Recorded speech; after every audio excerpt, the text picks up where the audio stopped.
নমস্কাৰ বন্ধু বান্ধৱীসকল, স্বাগতম জনাইছোঁ সকলোকে। তো সকলোৰে কাৰণে ভাল খবৰ, যোনসকলে অসম পুলিচৰ SI পৰীক্ষাটো দিবৰ কাৰণে ৰৈ আছিলে। তো তেওঁলোকৰ কাৰণে এডমিট কাৰ্ডৰ ওপৰত যিখন নটিচ আহিবলগীয়া আছিল, সেই নটিচখন ইতিমধ্যে আহিছে আজি। আৰু আপোনালোকে এতিয়া জানিব পাৰিব এক্সামৰ ডেট, টাইম, ভেনু এইবিলাক জানিব পাৰিব। লগতে ডাইৰেক্ট লিংক পাব এডমিট কাৰ্ড ডাউনলোডৰ। আৰু যিটো অফিচিয়েল নটিচ আহিছে সেইটো জনাই দিয়া হ'ব, গতিকে ভিডিঅ'টো শেষলৈ চাব। আৰু ইয়াৰে লিংক ভিডিঅ'টো ডেছক্ৰিপশ্যনত দিয়া আছে, আপোনালোকে ডাইৰেক্ট ডাউনলোড কৰিও চাব পাৰে। ফুল ইনফৰমেশ্যনটো চাবৰ কাৰণে ভিজিট কৰিব পাৰে assamgovernment.com official website, link direct ডেছক্ৰিপশ্যনত দিয়া আছে। তো এতিয়া চাব Assam police SI admit card 2020 download SI call letter. তো এই ডাউনলোড আপোনালোকে যিখিনি এডমিট কাৰ্ড তথা কল লেটাৰ এইখিনি slpbr.assam.in ৱেবছাইটত ডাউনলোড কৰিব পাৰিব। আৰু ইয়াৰ ওপৰতে আহিছে আপোনালোকৰ যি 597টা SI ভেকেঞ্চি আছিলে সাব ইন্সপেক্টৰ, ইয়াৰ কাৰণে আপোনালোকৰ ৰিটাৰ্ণ এক্সাম দিব লাগিব। তো এক্সামখিনি পুনৰ ৰিচিডিউল কৰা হৈছে, গতিকে নতুন এডমিট কাৰ্ড আহিছে। তো ইয়াতে কি নিব লাগিব সকলোখিনি ইনফৰমেশ্যন দেখুৱাই আছে। ডাইৰেক্ট মই আপোনালোকৰ অফিচিয়েল যিখন নটিফিকেশ্যন আহিছে সেইখন খুলি দেখাইছোঁ, তাৰ কাৰণে আপোনালোকে ক্লিক হৈ যাব।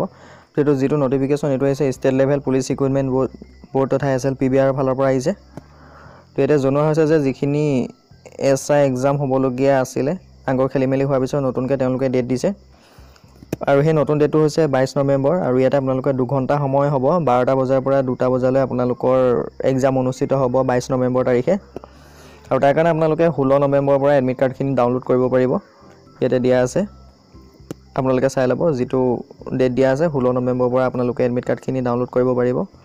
আৰু 22 নৱেম্বৰত আপোনালোকৰ এক্সামখিনি অনুষ্ঠিত হ'ব, আৰু সেইটো হ'ব ৰিটাৰ্ণ টেষ্ট, 2 ঘণ্টা অনুষ্ঠিত হ'ব। সকলোখিনি আগৰ ছেইম আছে। তো এতিয়া ৰিটাৰ্ণ এক্সাম দিবৰ কাৰণে আধাৰ কাৰ্ড নাইবা পাছপৰ্ট নাইবা ড্ৰাইভিং লাইচেঞ্চ নাইবা পান কাৰ্ড নাইবা ভোটাৰ কাৰ্ড, তো এইকেইটা আপোনালোকে নিব পাৰে যোনকেইটাই আছে। আৰু ইয়াতে উল্লেখ কৰা আছে আপোনালোকৰ এক্সাম হলত আপোনালোকৰ ব্লেক বেল্ট পইণ্ট নিব লাগিব, অৰ্থাৎ আপোনালোকৰ 3 ইয়াত উল্লেখ কৰিছে 3টা পেন নিব লাগিব। তো 1 পেঞ্চিল আপোনালোকে এডাল পেঞ্চিল নিব পাৰে, ৰবৰ নিব লাগিব, ফেচ মাস্কটো আপোনালোকৰ মুখত মৰা বাধ্যতামূলক।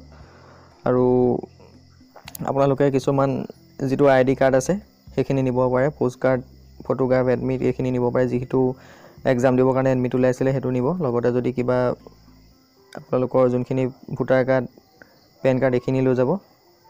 আৰু যি কি নহওক আপোনালোকৰ যিটো এডমিট কাৰ্ড সেইটো 16 নৱেম্বৰৰ পৰা ডাউনলোড কৰিব পাৰিব। ডাউনলোড কৰা এডমিট ডাইৰেক্ট লিংক দিয়া আছে আমাৰ ডেছক্ৰিপশ্যনত, আহি পিনি আপোনালোকে দেখা পাব যিটো ডাউনলোড এডমিট কাৰ্ড। ক্লিক ইয়াত আপোনালোকে পাই যাব 16 নৱেম্বৰৰ পৰা। গতিকে আপোনালোকৰ ফ্ৰেণ্ডসকলৰ মাজত পোষ্টটো শ্বেয়াৰ কৰি দিব, যিমান পাৰে ফেচবুক, হোৱাটছআপৰ এটা অপশ্যন আছে। লগতে ভিডিঅ'টো শ্বেয়াৰ কৰিব। তো এতিয়ালৈ ইমানেই, ধন্যবাদ।